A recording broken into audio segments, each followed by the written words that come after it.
Have you ever noticed that some people can earn exactly the same income, but somehow one builds wealth while other consistently feels financially stressed?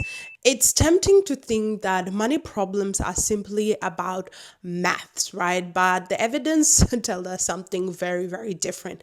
Money can be very much emotional. Like if you know one plus one is two, it can't help you if you're emotionally, there's something that is happening for you. If you have watched my previous video on personal finance, thank you for that. I know that I had a lot of questions and people had a bit more question.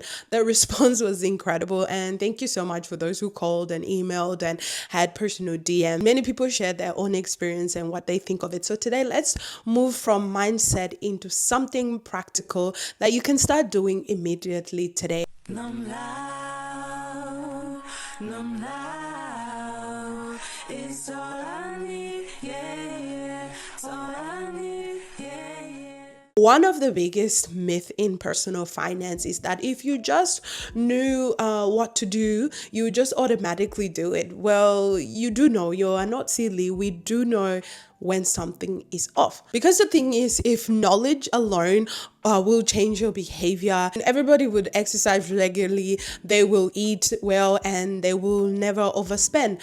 Behavior economists and psychologists consistently show that our financial decisions are influenced by emotions, habits, and identity, stress, and our past experiences, not just information.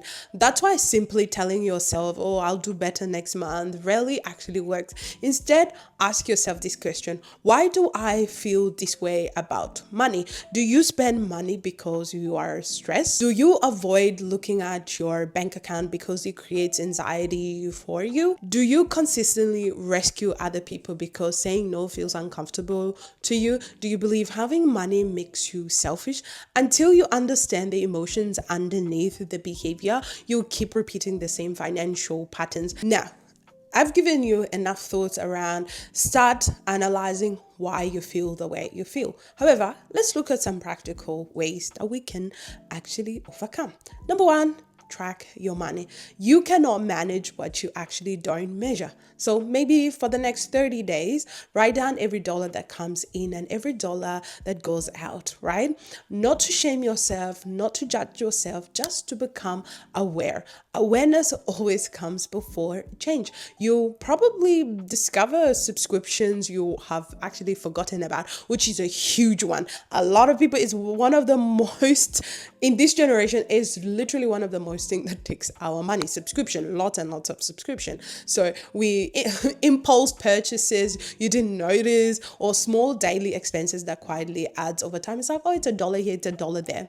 Think about it.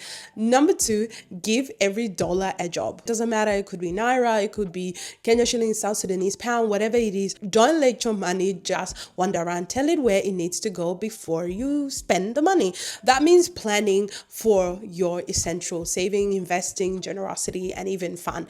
A budget isn't actually a punishment, it's permission to spend intentionally, right? And like, say for example, for me, I give every account where it should go, whether it's long term, whether it's traveling, whatever it is, you put that in and you trail your money. Number three, use technology. We have incredible tools available today. It's not like back then you have to open a spreadsheet and then you have to dig. You can still do that, but we have AI that can actually help you build a budget. Just be like, hey, this is how much I earn, this is what I have, da da da da da. Please create a spreadsheet for me. Like, boom, instinct. Like, you can ask it to create something so powerful for you in within seconds, and it is free, like ChatGPT, the Claude, and all of that. It will help you. You can give it a goal. You could be like, I want to save this much in the next couple of months, and it can calculate and deduct where you may need to change your life. Remember, technology is not going to build discipline for you, but it will actually help you with financial awareness. For if you are in debt, simplify the process. One approach that helps people who are in debt is financial snowball. So basically, there's so many people that use it now. I don't even know exactly 100% who made it popular or not, but there's a couple of people, and I don't want to just mention random. List your debts from the smallest to the largest.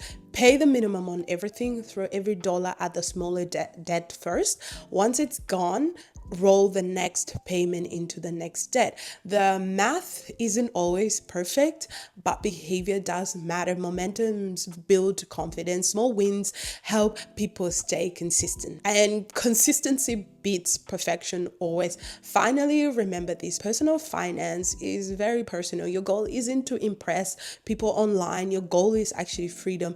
Freedom to make decisions without constant financial stress at all. Freedom to give generously. Freedom to invest in your own future, your kids or potential kids, or you already have kids, or you don't want to have kids and you want to invest in something else. Freedom to sleep well at night, because when you are having those issues, you can't sleep.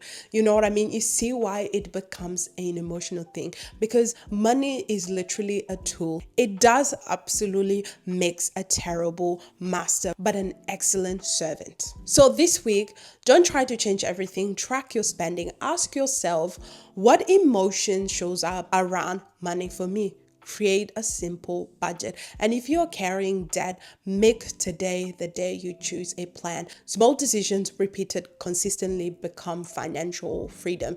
If this conversation helped you or resonated with you, subscribe, or if you're already subscribed, send it to somebody who may need to hear this. And like I said, remember this: money is actually emotional.